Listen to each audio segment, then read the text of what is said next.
I had no idea then how far the tunnel extended, and for a long time, any light at the end of it was a hope rather than a reality. So why do I talk about the benefits of failure?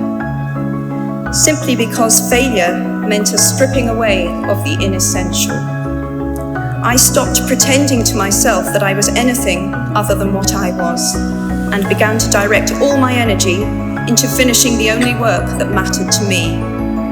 Had I really succeeded at anything else, I might never have found the determination to succeed in the one arena where I believed I truly belonged. I was set free because my greatest fear had been realized, and I was still alive, and I still had a daughter whom I adored, and I had an old typewriter and a big idea. And so rock bottom became the solid foundation on which I rebuilt my life.